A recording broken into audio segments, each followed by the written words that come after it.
नमस्कार। नेपाल टेलिभिजन समाचारमा स्वागत छ। म छहरा दवाडी र म श्वेता सिन्हा। सुरुमा प्रमुख समाचार।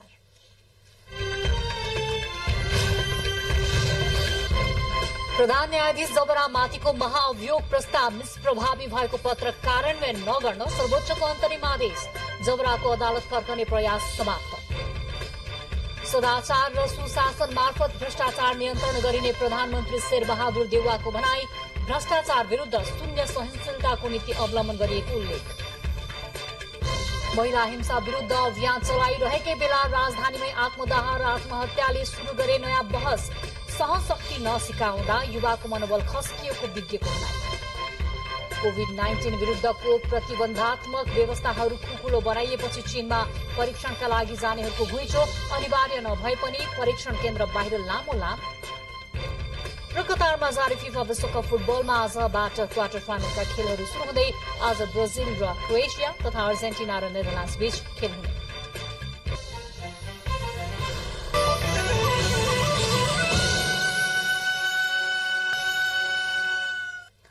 अब समाचार विस्तारमा। अहिले 16 दिने लैंगिक हिंसा विरूद्धको 16 दिने अभियान जारी छ। हरेक वर्ष नोभेम्बर 25 तारिकदेखि डिसेम्बर 10 सम्म मनाइने यो अभियान विशेष गरी लैंगिक हिंसा न्यूनीकरणमा केन्द्रित हुन्छ।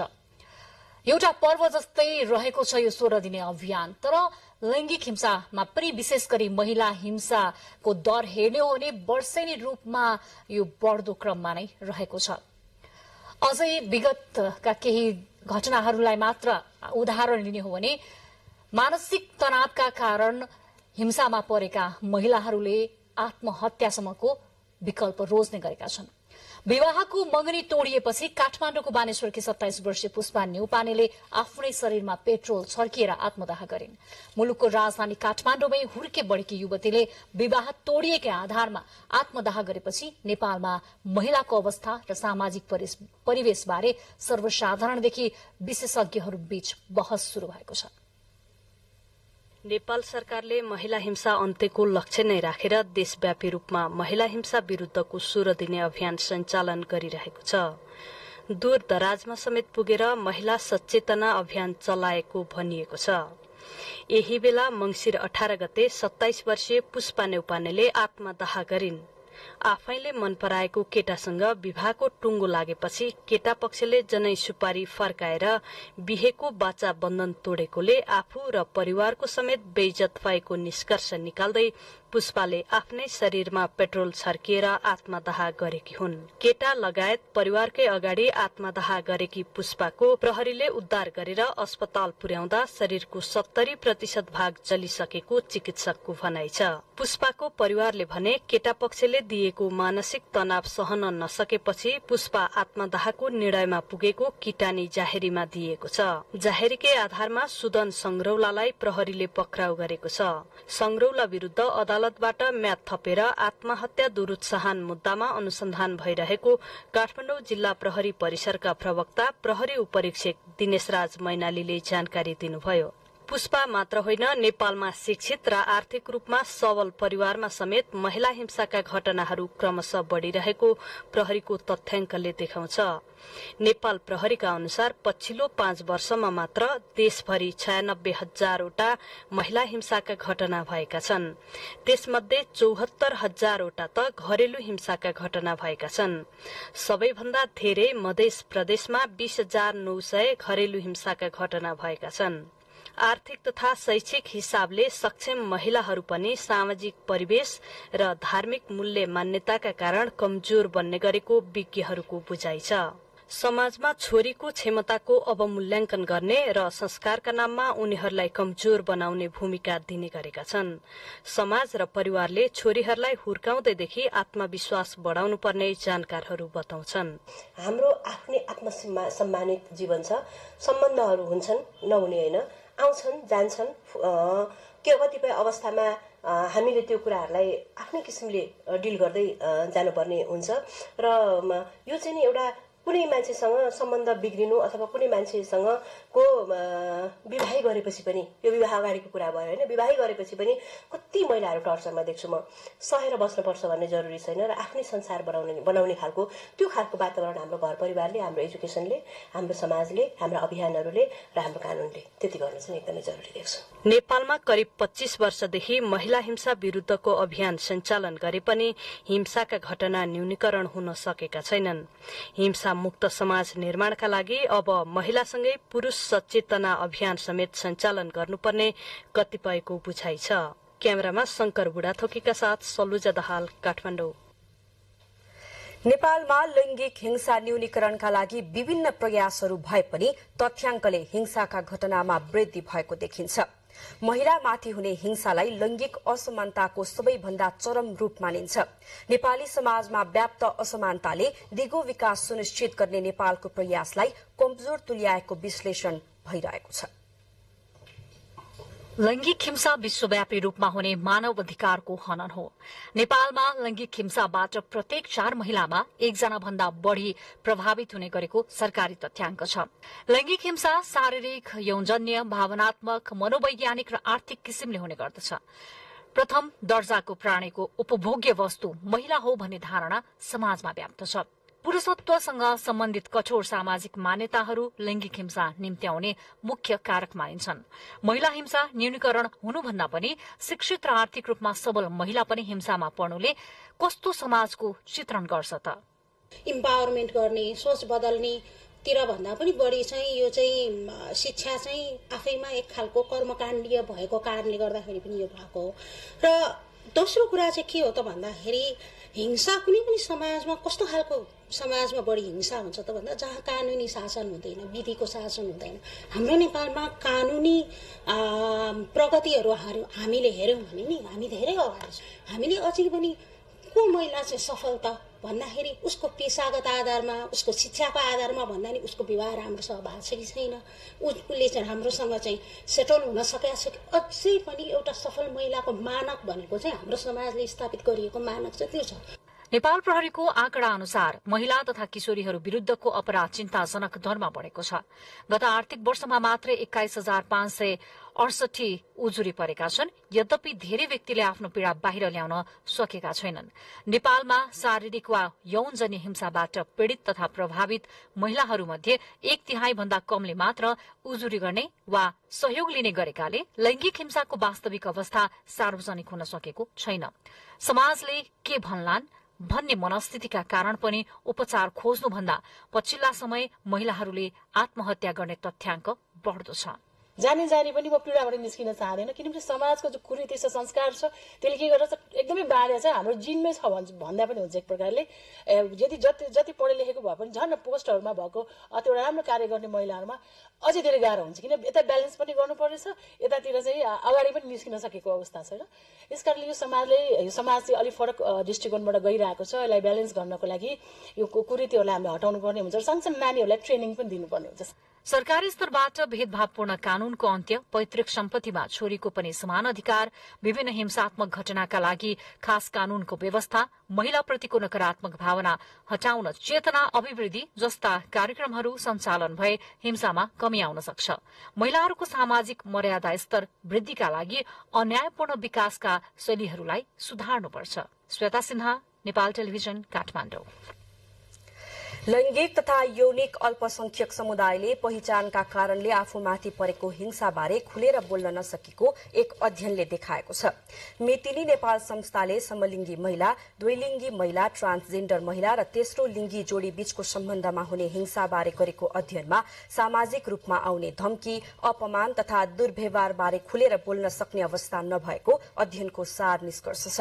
अध्ययनले सो समुदायका 144 जना व्यक्तिसँग आत्मीय सम्बन्धबारे अनुसन्धान गरी यसको विस्तारित अवस्था, यसका कारण र परिणाम तथा उनीहरूले भोगेको अवस्थाबारे बुझ्न सकिने मेतिनी नेपालले जनाएको छ।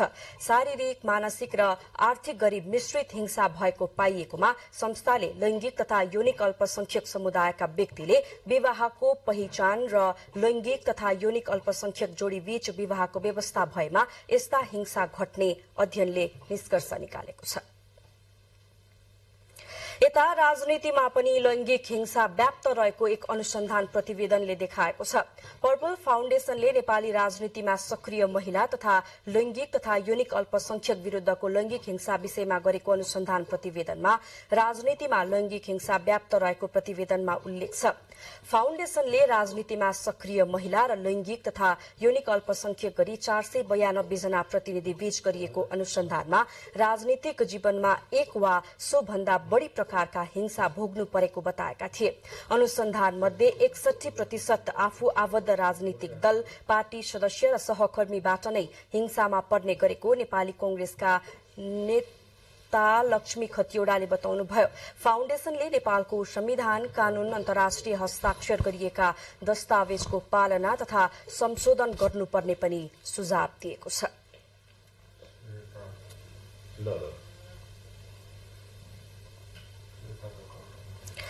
दर्शकबिन, हामीले हाम्रो समाचारमा पनि प्रस्तुत गर्यौं। लैंगिक हिंसाका घटनाहरू दिनहुँ जसो सार्वजनिक भइरहेका छन्। लैंगिक हिंसाले दिने मानसिक यातनाले आफ्नो ज्यानै समेत गुमाउनु परेका घटनाहरू पनि सार्वजनिक भइरहेका छन्। साधारणतया जो शिक्षाबाट वञ्चित छ, आर्थिक रूपमा स्वावलम्बी पनि छैन र उसले विभिन्न प्रकारका सामाजिक रूपमा पनि पछाडि पर्नु परेको छ, ती महिलाहरूले चाहिँ विशेष गरी लैंगिक हिंसा चुपचाप सहेका छन् भनेर पनि भन्ने गरिन्छ। तर यस्ता घटनाहरू सार्वजनिक भइरहेका छन् कि देशकै संघीय राजधानी समेत रहेको काठमाडौँमा जो आफै आर्थिक रूपमा स्वावलम्बी र शिक्षित एउटा सचेत महिलाले पनि लैंगिक हिंसाले दिएको मानसिक यातना सहन नसकेर ज्यान गुमाउनु परेको छ, आत्मदाह गर्नु परेको छ। दिनहुँ जसो देशका विभिन्न ठाउँहरूमा आफ्नै शिक्षकबाट विद्यार्थी, आफ्नै परिवारका सदस्यमा पनि बलात्कार, यौनजन्य अपराध लगायतका लैंगिक हिंसाका घटनाहरू दिनहुँ जसो सार्वजनिक भइरहेका छन्, समाचार मात्र बनिरहेका छन्। तर यसको निकास भने कसरी निस्किन्छ त? यसले एउटा बहसको वातावरण पनि सृजना गरिदिएको छ। आजको समाचारमा हामी यिनै विषयहरूलाई छलफल गरिरहेका छौं र हामीलाई यतिखेर स्टुडियोमा सहकर्मी सलोजा दाहाललाई पनि निम्ति आएका छौं कि के छ त यो लैंगिक हिंसा, किन यसरी दिनानुदिन बढ़िरहेको छ? केही घटना सार्वजनिक हुन्छन्, सार्वजनिक भएपछि फेरि केही दिनमा सेलाउँछन् र फेरि यो यस मानिसले आफ्नो ज्यानै गुमाउनु पर्ने सम्मको अवस्था आउँदा पनि यसका कारणहरू पहिल्याउन र दीर्घकालीन रूपमा समाधान गर्ने प्रयास कतिको भइरहेको छ त? तथ्याङ्कले के बोल्छ? यसै विषयमा हामी बहस गर्दैछौं। सलोजाजी, हजुर, यसमा चाहिँ यो लैंगिक हिंसा अहिले मात्र भएको घटना होइन, यो चाहिँ वर्षौं अगाडिदेखि भइरहेको थियो। अहिले पछिल्लो समयमा चाहिँ रिपोर्टिङ गर्ने क्रम बढेको छ, तथ्याङ्क संकलन गर्ने क्रम पनि बढेको छ, मिडियाहरू पनि गाउँ गाउँसम्म मिडियाहरूको पहुँच पुगेको छ। त्यो भएर यसको रिपोर्टिङ बढेको छ अहिले पछिल्लो समयमा। जस्तो यहाँले यो तथ्याङ्कको कुरा पनि छँदैछ, गर्दै गर्दा जस्तो यहाँ पनि पत्रकारिता पनि गर्नुहुन्छ होइन, सँगसँगै पत्रकारितासँग सम्बन्धित विभिन्न फोरमबाट पनि कतै न कतै महिला विरुद्ध हुने जति पनि विभेद छन् त्यसबारेमा जनचेतना जगाउन कुनै विभिन्न फोरमहरूबाट पनि अगाडि बढिरहनु भएको छ। जस्तो संख्या त बढेकै हो होइन, उजुरी दिने संख्या पनि बढेको हो, हिंसाका घटनामा पनि वृद्धि भएकै हो। तर जस्तो हामीले काम गर्दै गर्दा, नजिकबाट यस्ता घटनाहरूलाई निहाल्दै गर्दा चाहिँ एउटा जस्तो अस्ति काठमाडौँकै घटना जोडौँ, एउटा महिला कुन अवस्थाको मानसिक स्थिति लिएर आफ्नो प्राण नै त्याग गर्ने स्थितिमा पुग्छिन् त? यहाँलाई के लाग्छ? यसमा चाहिँ 2-3वटा फ्याक्टरले काम गर्छ। यो चाहिँ सामाजिक विषय पनि हो, आर्थिक विषय पनि जोडिएको विषय छ, सांस्कृतिक कुरा पनि छ र मनोवैज्ञानिक कुरा पनि छ। यसमा चाहिँ ठ्याक्कै यही एउटै फ्याक्टर मात्रै हो भनेर हामीले किटान गर्न सक्दैनौँ। किनभने छोरीहरूलाई हुर्काउँदै त चाहिँ सक्षम हुन्छस्, त एक्लै पनि बाँच्न सक्छस्, त एक्लै गर्न सक्छस्, त चाहिँ सबै थोक त होस् भनेर हुर्काइएको हुँदैन। उसलाई हुर्काउँदा, पढाउँदा, बढाउँदाखेरि चाहिँ कसैको घरमा जाने होस्, त चाहिँ अर्काको घरमा गएर बस्ने होस् भनेर सिकाइएको हुन्छ। त्यो मनोवैज्ञानिक रूपमा उसलाई त्यसरी तयार पारिएको हुन्छ, परिवारबाटै त्यसरी तयार पारिन्छ, पहिलो कुरा। दोस्रो कुरा चाहिँ फर्स्ट पर्सन चाहिँ छोरी हो भनेर चाहिँ छोरीलाई फर्स्ट पर्सनको रूपमा हुर्काइँदैन, त्यो चाहिँ कसैको सहयोगीका रूपमा हुर्काइन्छ र उसलाई तेरो चाहिँ यो ठाउँ चाहिँ तेरो है भनेर देखाइँदैन। त्यसमा चाहिँ जस्तो बिहे नगरुन्जेलसम्म ऊ बाउको घरमा बसिरहेको हुन्छ, बिए गरिसकेपछि ऊ श्रीमानको घरमा बसिरहेको हुन्छ। र अर्को त सबभन्दा ठुलो समस्या त के छ भने छोरीहरू एक्लै पनि तैँले सबै थोक गर्न सक्छस् त सेल्फ चाहिँ मोटिभेसन पनि दिइँदैन। यसको चाहिँ मेन फ्याक्टर यो होला भन्ने मलाई लाग्छ। अनि अर्को चाहिँ जस्तो यो अशिक्षित परिवारमा या दूर दराजमा या थाहा नपाएका ठाउँमा मात्रै हिंसा छैन, हिंसा त हाम्रा घर घरभित्र हिंसा छ नि त। त्यो भएर चाहिँ यो एक ठाउँमा अहिले भर्खरै उत्पत्ति भएको कुरा होइन, यो वर्षौंदेखि छ र वर्षौं पछाडिसम्म पनि हुन्छ। अनि यसमा अर्को मलाई लाग्ने कुरा चाहिँ के हो भने हाम्रो सामाजिक संरचना र हामीले गर्ने क्रियाकलापमा चाहिँ तालमेल छ। जस्तो एउटा मानक छ के महिलाको चाहिँ सफलता केमा मापन गर्ने भन्दाखेरि उसको वैवाहिक जीवन, उसले व्यवहार धान्न सकेको, उसले समाजमा एउटा सफल व्यवहार घर परिवार चलाएको भनेपछि ऊ बल्ल एउटा सफल महिला मानिन्छ। उसको डिग्री, उसको पढाइ, उसको व्यावसायिक सफलतालाई चाहिँ माइनस नै गरिन्छ। यस्ता चिजहरू किन यो जोड्न खोज्दैछु भन्दाखेरि अहिले अशिक्षित र एउटा मानक थियो नि अशिक्षित गरिब आर्थिक रूपमा कमजोर महिलाहरूमाथि धेरै हिंसा हुन्छ भन्ने कुरालाई चाहिँ पछिल्ला केही घटनाहरूले चाहिँ गलत साबित गरेको छ। पढे लेखेका आत्मनिर्भर आर्थिक रूपमा सम्पन्न महिलाहरू पनि हिंसामा पर्छन् र मानसिक तनाव भोग्न बाध्य छन्। तर यो मानक जुन छ नि समाजले सेट गरेको महिलाको सफलताको मानक, त्यो त मलाई लाग्दैन कतै न कतै जोडिएर आउँछ यी कुराहरूसँग। मैले यही कुरा अघि जोडेँ, हाम्रो सामाजिक संरचना र हामीले गर्ने क्रियाकलापको चाहिँ तालमेल मिलेको छैन क्या। यो तालमेल नमिलाउन चाहिँ हाम्रो मिडियाको पनि भूमिका छ, सामाजिक अभियन्ताहरूको पनि भूमिका छ। खासमा चाहिँ हाम्रो समस्या कहाँनिर छ, जरो कहाँनिर छ भनेर हामी त्यो जरोसम्म पुग्न खोजेकै छैनौँ। कुनै कुनै घटनाहरू भए त्यो घटनालाई उछाल्ने, ल्याउने र त्यही घटनाका विषयमा बहस गर्ने काम मात्रै भएका छन्। त्यसमा यो घटना हुन भन्दै गर्दाखेरि यस्तो पनि छ नि त, जो महिला हिंसामा परेका छन् होइन, जसलाई चाहिँ मेन्टल टर्चर छ वा मानसिक दबाव, मानसिक हिंसामा पनि छन्, भौतिक हिंसामा पर्नुभन्दा अगाडि थुप्रै मानसिक तनाव र हिंसाबाट गुज्रिएको हुन्छ। यो कुरा चाहिँ उसले खुलेर भन्दैन नि त। यो किन उसले महिलाहरू समाजमा जो हिंसामा परेका छन् उनीहरू किन खुल्न सकिरहेका छैनन्? हामीलाई खुल्न सिकाइएकै छैन, हामीलाई खुल्न दिएकै छैन। जस्तो मैले भने हामीलाई तयार गर्दै बुहारीको रूपमा या उसको सहयोगीको रूपमा तयार पारिएको छ नि त। हाम्रो सामाजिक संरचनै त्यसरी विकास भएको छ। छोरीलाई छोरी हो भनेर हुर्काइएन, बुहारी हो भनेर भोलि बुहारी बन्नका लागि या एउटा सर्भेन्ट बन्नका लागि उसँग कुन कुन खाले क्षमताहरूको विकास गर्नुपर्छ भन्ने कुरा हाम्रो आमाले, हाम्रो बाउले, हाम्रो समाजले सिकाएको विषय हो नि त। अझ सबभन्दा बढी मारमा, सबभन्दा ठुलो पीडामा त अहिलेका शिक्षित नारीहरू छन् होला भन्ने मलाई लाग्छ। यसमा म अलिकति जोड्छु, किनभनेदेखि जो पढेको छन्, हामीलाई बाहिर निस्किनुपर्छ, तिमीहरूले चाहिँ जागिर खानुपर्छ या तिमीहरू सामाजिक कार्यमा क्रियाशील रहनुपर्छ भनेर हामीलाई सिकाइयो। यो हाराहारी 20 वर्षदेखि निरन्तर यही कुरा गरियो र हामी बाहिर निस्क्यौं। तर हामी बाहिर निस्किँदै गर्दाखेरि अरू त ब्याकअपबाट भित्र छिर्नु पर्थ्यो नि त, पुरुषलाई या अरू परिवारका अरू सदस्यहरूलाई भित्र छिर्नुपर्छ भनेर सिकाइएन। त्यही भएर बुहारीहरू अहिले तेह्रो जिम्मेवारीमा छन्।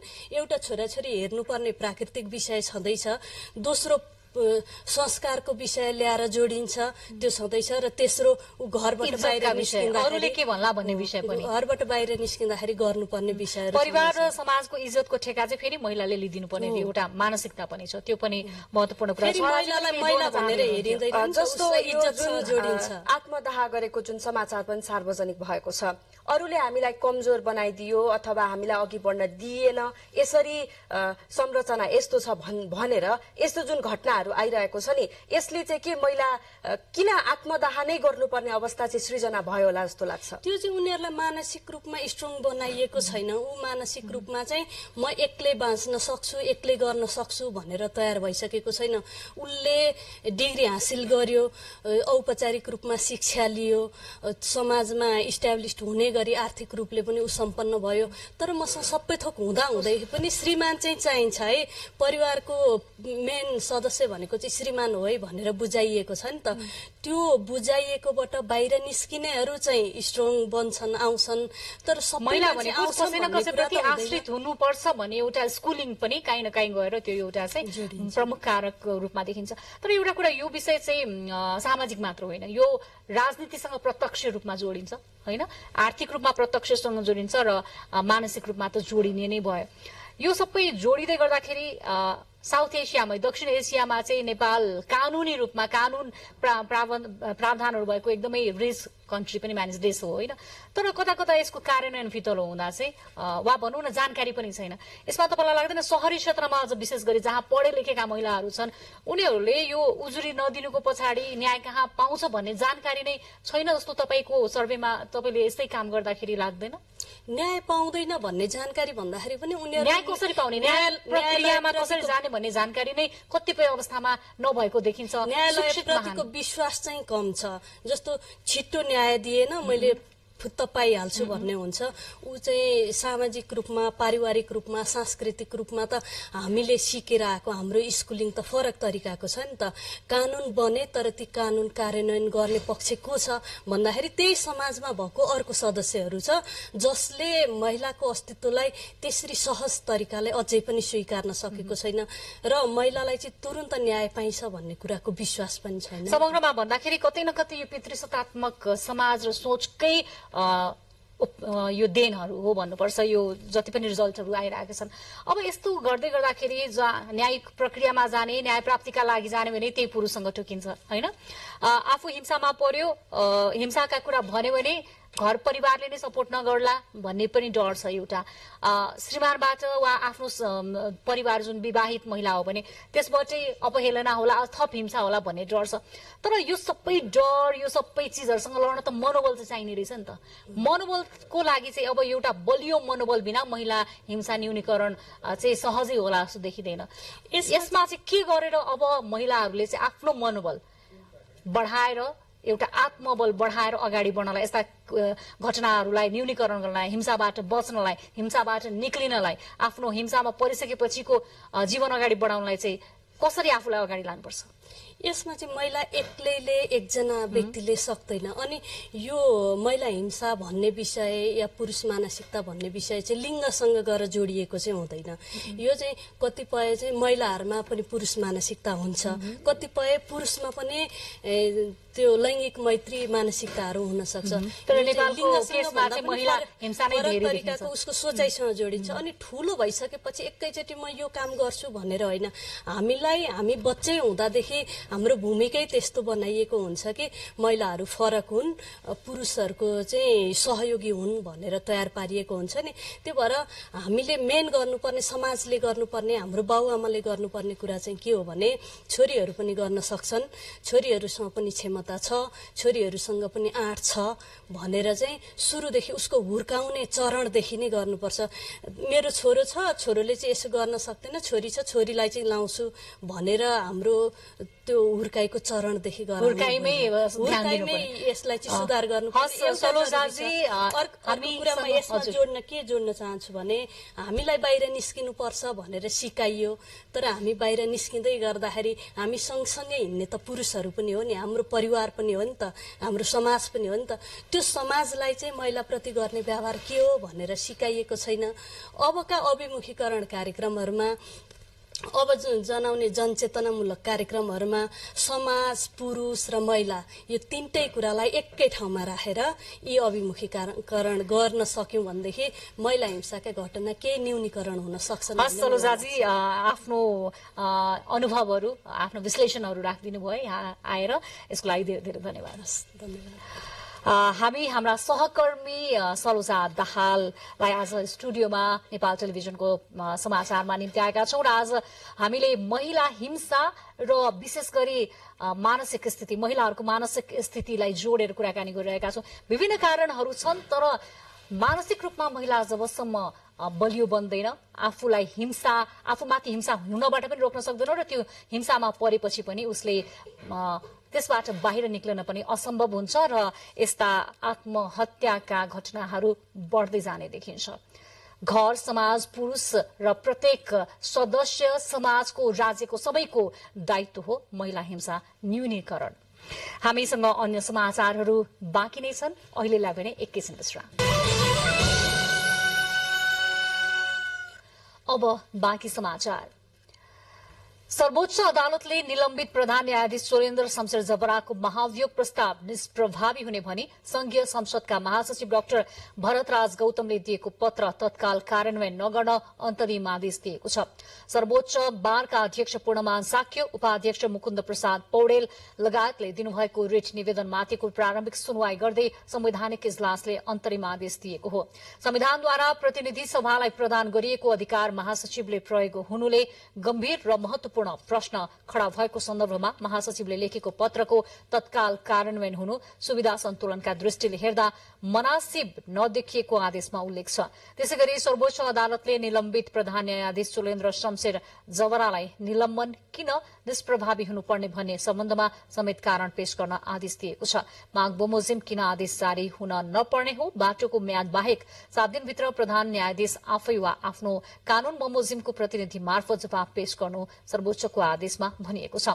कायम मुकायम प्रधान न्यायाधीश हरिकृष्ण कार्कीको नेतृत्वमा गठन भएको संवैधानिक इजलासमा न्यायाधीशहरू विश्वम्भर प्रसाद श्रेष्ठ, ईश्वर प्रसाद खतिवड़ा, आनन्द मोहन भट्टराई र अनिल कुमार सिन्हा रहनु भएको थियो। रिटमाथि 6 जना वरिष्ठ अधिवक्ताहरूले रिटमाथि बहस गर्नुभएको थियो। संघीय संसदका महासचिव डाक्टर गौतमले यही मंसिर 21 गते प्रधान न्यायाधीश जबरा, सर्वोच्च अदालत लगायत निकायमा महाअभियोगको प्रस्ताव निष्प्रभावी भएको पत्र पठाउनु भएको थियो। प्रधानमन्त्री शेरबहादुर देउवाले भ्रष्टाचार मुलुककै रोग भएको बताउँदै यसको निराकरण गर्नुपर्ने बताउनु भएको छ। भ्रष्टाचार विरूद्धको अन्तर्राष्ट्रिय दिवसका सन्दर्भमा अख्तियार दुरूपयोग अनुसन्धान आयोगले आयोजना गरेको कार्यक्रममा प्रधानमन्त्री देउवाले सरकारले भ्रष्टाचार विरूद्ध शून्य सहनशीलता अवलम्बन गरेको बताउनुभयो। साथै भ्रष्टाचार विरूद्धको अभियानमा एकबद्धता रहेको बताउँदै सदाचार र सुशासन मार्फत भ्रष्टाचार नियन्त्रण गरिने बताउनुभयो।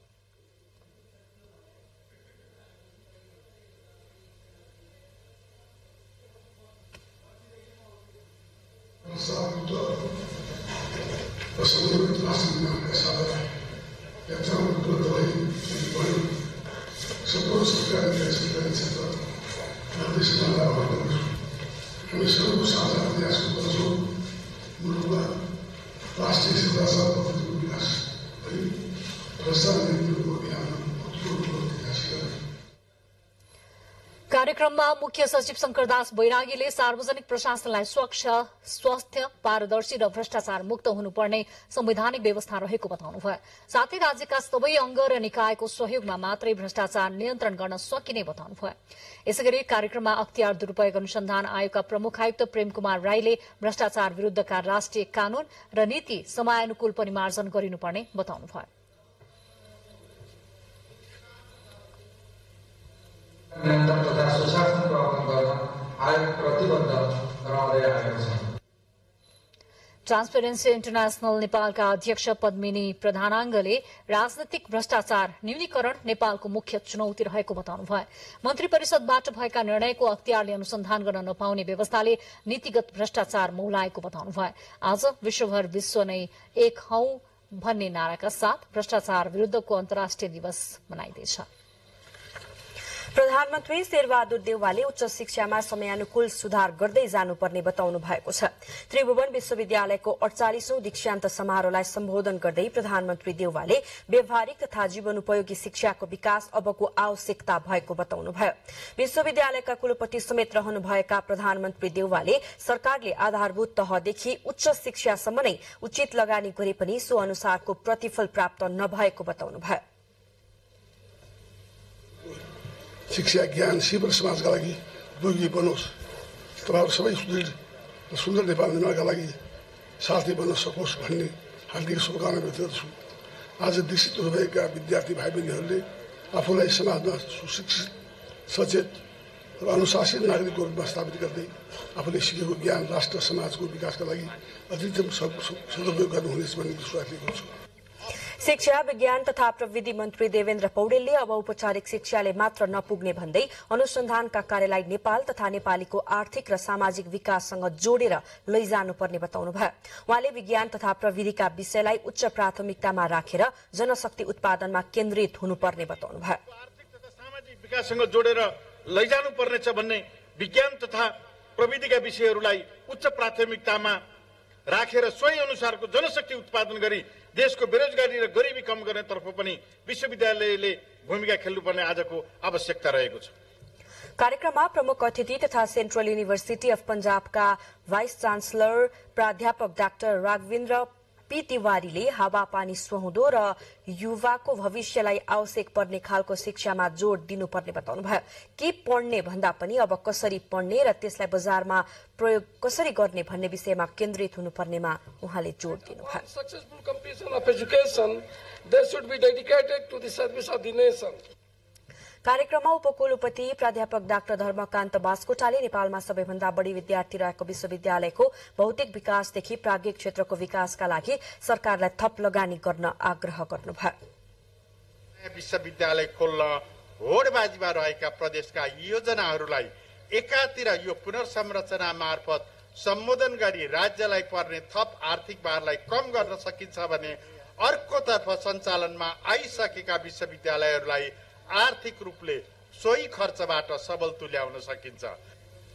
दीक्षान्त समारोहमा मुलुकका 76वटा जिल्लामा रहेका 112वटा क्याम्पसका 10,392 विद्यार्थीहरू सहभागी भएका थिए। यसै वर्ष स्नातक, स्नातकोत्तर, एमफिल तथा पीएचडी पास गरेका विद्यार्थीहरू दीक्षान्त समारोहमा सहभागी भएका हुन्। समारोहमा विभिन्न संकाय टप गर्ने विद्यार्थीलाई पदक तथा प्रमाणपत्र वितरण गरिएको छ। गृहमन्त्री बालकृष्ण खाँडले नयाँ बन्ने सरकारको पहिलो प्राथमिकता आर्थिक क्षेत्रको विकास रहेको बताउनु भएको छ।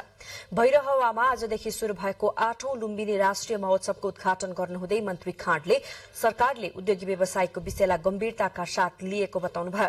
गृहमन्त्री खाँडले सिद्धार्थ मण्डपको व्यवस्थापन नगरपालिकाले गरेको बजेट व्यवस्थापन सरकारले गर्ने आश्वासन दिनुभयो। सिद्धार्थ नगरको हरेक समयमा सँगै रहने प्रतिबद्धतासँगै गौतम बुद्ध अन्तर्राष्ट्रिय विमानस्थल आर्थिक विकासको केन्द्र बन्ने पनि मन्त्री खाँडको भनाइ छ। भविष्यमा विमानस्थलले आम नागरिकको जीवनमा परिवर्तन ल्याउने पनि उहाँले बताउनुभयो। पर्यटन, कृषि र उद्योगको बृहत्तर विकास राष्ट्रिय समृद्धिको आधार भन्ने नाराका साथ भैरहवामा 8औं लुम्बिनी राष्ट्रिय महोत्सव आजदेखि शुरू भएको छ। महोत्सवमा स्थानीय घरेलु, साना उद्योग, महिला उद्यमी व्यवसायीहरूले सहभागिता जनाउनेछन्। समाचारको क्रम अझै जारी छ। फेरि केही बेर विश्राम। अब बाँकी समाचार। मतपत्र छापिए, समयमै पुगे र निर्वाचन पनि सम्पन्न भइसकेको छ। तर शैक्षिक सत्र शुरू भएको 8 महिना पुग्दा पनि सुदूरपश्चिम प्रदेशका विद्यार्थीले पाठ्यपुस्तक पाउन सकेका छैनन्।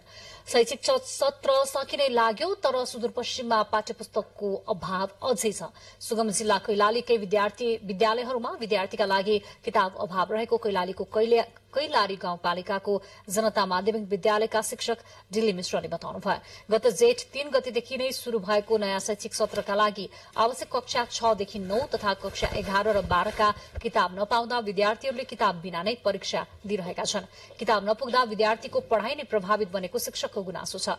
सामुदायिक विद्यार्थीको पाठ्यपुस्तक छपाई र वितरणको जिम्मा पाएको जनक शिक्षा सामग्री केन्द्रले भने सुदूरपश्चिमका सबै सामुदायिक विद्यालयमा पाठ्यपुस्तक पठाइएको दावी गरेको छ। प्रदेशका लागि आवश्यक किताब पठाइसकिएको भन्दै थप माग भएमा पुनः पठाउने जनक शिक्षा सामग्रीका प्रवक्ता चित्रकुमार आचार्यले बताउनुभयो। तनहुको ब्यास नगरपालिकामा रहेका विद्यालयका विद्यार्थी आफ्ना अभिभावकसँगै सुन्तला टिप्न गएपछि विद्यालयको कक्षा खाली हुन थालेको छ। सुन्तला टिपेर आर्थिक उपार्जन गर्न र भाइ बहिनी हेर्न चेपाङ समुदायका विद्यार्थी आमासँगै सुन्तला टिप्न जाने गर्दा विद्यालयमा विद्यार्थी आधाले घटेका छन्। कक्षा 1 देखि 3 सम्म पढाइ हुने यो सूर्योदय प्राथमिक विद्यालयमा कुल विद्यार्थी 31 जना छन्। आर्थिक अवस्था कमजोर रहेका चेपाङ समुदायका मात्रै 28 विद्यार्थी यस विद्यालयमा पढ्ने गर्छन्। तर पछिल्लो समय आफ्ना आमाहरूसँगै सुन्तला टिप्न जाने गर्दा चेपाङ विद्यार्थी विद्यालय जान छाडेका छन्। आमासँगै आफू पनि सुन्तला टिप्न जाने र अन्य दिन खाना पकाएर विद्यालय आउँदा प्राय ढिला हुने गरेको कक्षा 3 मा पढ्ने 10 वर्षीय सुनिल चेपाङ बताउनुहुन्छ। बा काम गर्न गयो, म सुन्तला टिप्न गएको, भाइ बहिनीहरू हेरेर बस्न गयो। बुबा ज्याला मजदुरी गर्न र आमा सुन्तला टिप्न बिहानै जाने गर्दा आफूहरूले नै खाना पकाउनु पर्ने बाध्यता रहेको अर्का विद्यार्थी कक्षा 3 का 10 वर्षीय विराज चेपाङ बताउनुहुन्छ।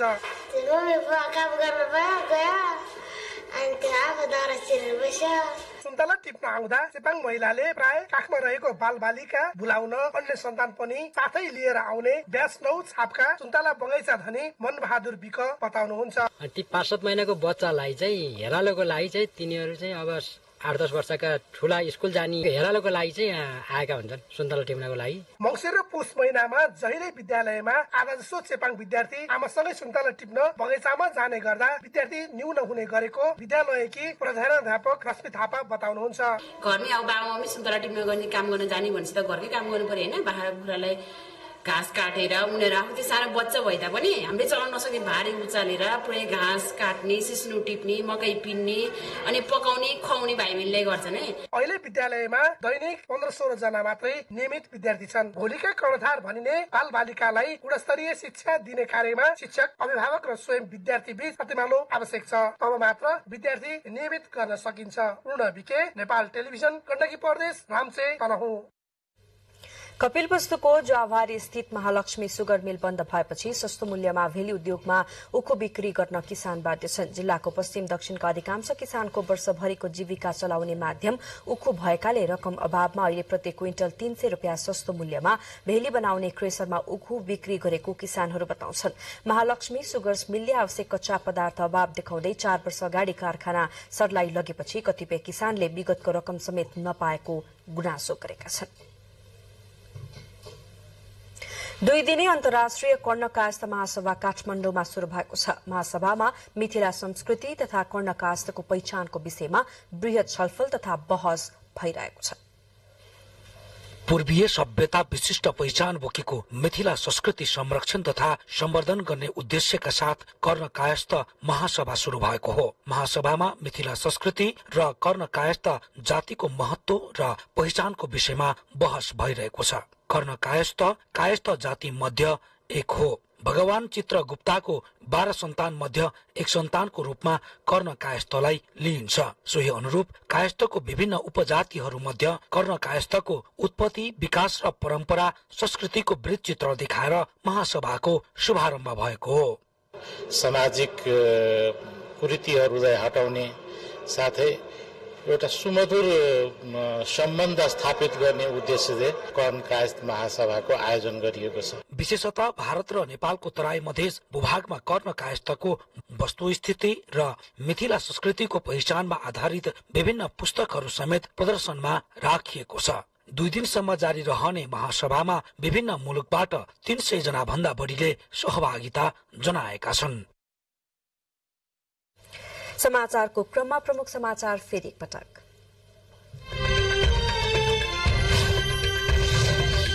प्रधान न्यायाधीश जबरामाथिको महाभियोग प्रस्ताव निष्प्रभावी भएको पत्रक कार्यान्वयन नगर्न सर्वोच्चको अन्तरिम आदेश।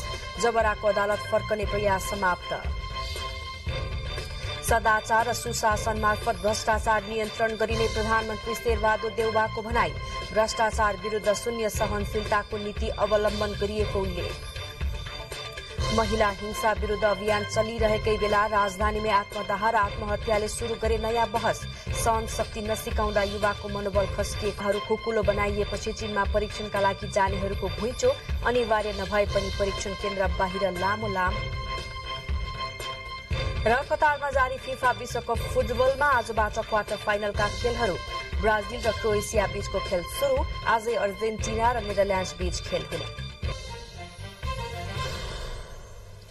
पोखरा क्षेत्रीय अन्तर्राष्ट्रिय विमानस्थलमा आपतकालीन विपद न्यूनीकरण अभ्यास सम्पन्न भएको छ। विमानस्थल निर्माणको काम सम्पन्नसँगै आगामी जनवरीको पहिलो सातादेखि उडान भर्ने तयारी भइरहेकाले जुनसुकै बेला हुन सक्ने आपतकालीन विपदको सामना गर्न सक्ने गरी तयारी स्वरूप अभ्यास गरिएको हो। राष्ट्रिय गौरवको आयोजना पोखरा अन्तर्राष्ट्रिय क्षेत्रीय विमानस्थल सञ्चालनको तयारी चलिरहेको छ। विमानस्थल निर्माणको काम सकिएसँगै अन्तर्राष्ट्रिय मापदण्ड अनुरूप विमान सञ्चालनका लागि आवश्यक पर्ने जडित उपकरण 12 गतेसम्म गरेको परीक्षण उडानको रिपोर्ट आउन बाँकी रहेकै बेला विमान सञ्चालनसँगै जुनसुकै बेला विमानमा समस्या पैदा भएर हुन सक्ने घटना तथा आगोलागी र विपदका बेला हुने समस्यालाई न्यूनीकरण गर्नका लागि आपतकालीन अभ्यास सम्पन्न गरेको छ। पोखरा अन्तर्राष्ट्रिय क्षेत्रीय विमानस्थल नागरिक उड्डयन कार्यालयले आयोजना गरेको उक्त विपद जोखिम अभ्यास कार्यक्रममा नेपाल प्रहरी, नेपाली सेना, सशस्त्र प्रहरी बल, नेपाल स्वास्थ्यकर्मी उद्धार टोली, दमकल सहितको उद्धार टोली र नेपाल रेड क्रस टिमको सहभागिता रहेको थियो। आगामी जनवरीको पहिलो सातादेखि बुद्ध एयरको विमानले पोखरादेखि भारतको बनारसका लागि उडान भर्ने तयारी भइरहेकाले व्यावसायिक विमान सञ्चालन गर्नु पहिले गर्नुपर्ने सबै काम सकेर अन्तिम तयारी भइरहेको प्राधिकरणका प्रवक्ता अनुप जोशीले बताउनु भएको छ। एयरपोर्ट एक्सिडेन्ट हो। एयरपोर्टमा आएर कुनै चाहिँ जहाज दुर्घटनाग्रस्त भयो भने सबै स्टक होल्डरहरूको आफ्नो भूमिका पहिचान होस्, हामीले चाहिँ रिसोर्सेसहरू के कति छन् भन्नेको अवस्था पनि हामीले चाहिँ उपकरण र जनशक्तिको परिचालन गरी मानवीय तथा भौतिक क्षति कम गर्नका लागि सञ्चालन गरिएको सो आपतकालीन उद्धार अभ्यासबाट विमानस्थलमा हुन सक्ने जोखिमका बारेमा जानकारी सहितको सन्देश प्रवाह भएको नागरिक उड्डयन कार्यालयले जनाएको छ। परशुराम शर्मा, नेपाल टेलिभिजन, गण्डकी प्रदेश, कास्की, पोखरा। युवाहरूलाई उद्यमशीलताप्रति आकर्षित गरी अर्थतन्त्रलाई सुदृढ बनाउन विराटनगरमा आइडिया प्रतियोगिता 2022 आयोजना गरिएको छ।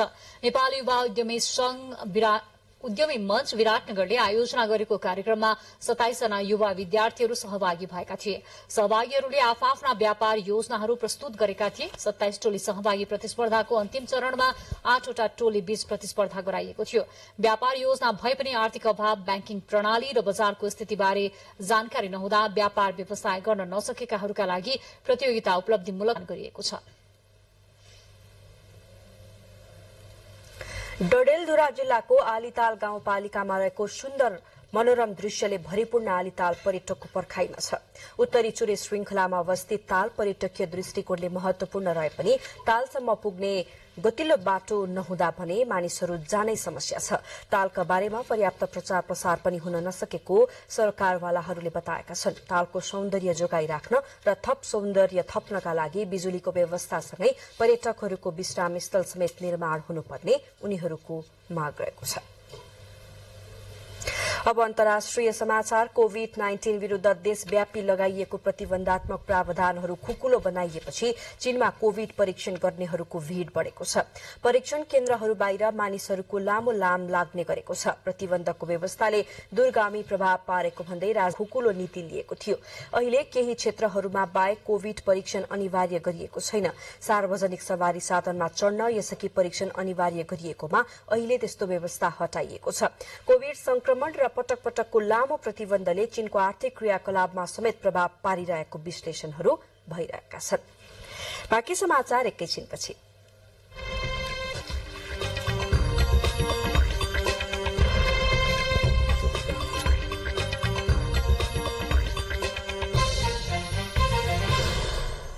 अब आर्थिक समाचार। राष्ट्रपति विद्यादेवी भण्डारीले हस्तकलाका सामान निर्यात गर्न सके अहिले भइरहेको व्यापार घाटा कम गर्न सकिने बताउनु भएको छ। राष्ट्रपति मुलुकको आर्थिक विकासमा हस्तकलाको महत्वपूर्ण योगदान रहनेमा जोड़ दिनुभयो। हस्तकला सम्बन्धी सिप तथा तालिमको आवश्यकता रहेको भन्दै हस्तकला सम्बन्धी सिप नयाँ पुस्तामा हस्तान्तरण गर्नुपर्ने राष्ट्रपति भण्डारीले बताउनुभयो। हस्तकला महासंघले आयोजना गरेको मेला 5 दिनसम्म चल्नेछ। मेलामा 130 वटा स्टल राखिएका छन्। 12 अर्ब रुपियाँ बराबरको हस्तकला सम्बन्धी सामग्रीहरू निर्यात भएका छन् भने यस क्षेत्रले 8 लाख भन्दा बढ़ीलाई रोजगारी दिएको छ। मुलुकमा विद्यमान बेरोजगारीको समस्यालाई समाधान गर्न र युवा जनशक्तिको पलायनलाई रोक्न हस्तकला क्षेत्रमा आवश्यक पर्ने सिपमूलक तालिम एवं व्यावसायिक शिक्षालाई पनि समान रूपमा प्रवर्धन गर्दै लैजान आवश्यक छ। अब खेलकुद समाचार।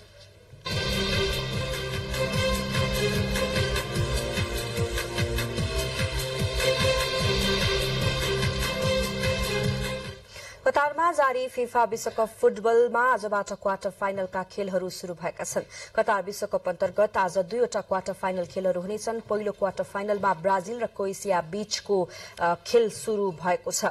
एजुकेसन सिटी स्टेडियममा भइरहेको ब्राजिल र क्रोएसिया बीचको खेलमा दुवै टोली जित निकाल्ने लक्ष्यका साथ मैदानमा छन्। ब्राजिलले राउन्ड अफ 16 मा दक्षिण कोरियालाई हराएको थियो। साबिक उपविजेता क्रोएसियाले जापानलाई हराएको थियो। यस्तै आजै दोस्रो क्वार्टर फाइनलमा अर्जेन्टिना र नेदरल्याण्ड्स बीच प्रतिस्पर्धा हुनेछ। लुसाइलेस्टिना र नेदरल्याण्ड्स पनि जित निकाल्दै अन्तिम 4 मा पुग्ने योजनामा छन्। अर्जेन्टिनाले राउन्ड अफ 16 मा अस्ट्रेलियालाई हराएको थियो। यस्तै नेदरल्याण्ड्सले अमेरिकालाई हराएको थियो।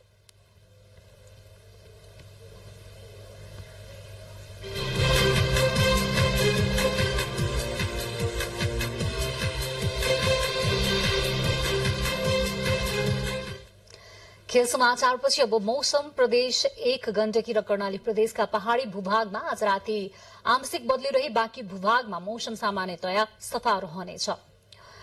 काठमाडौँमा आज राति न्यूनतम तापक्रम 6 र 8 तथा भोलि दिउँसोको अधिकतम तापक्रम 19 र 21 डिग्री सेल्सियसका बीच रहने अनुमान गरिएको छ। अब मौसम सम्बन्धी थप विवरण।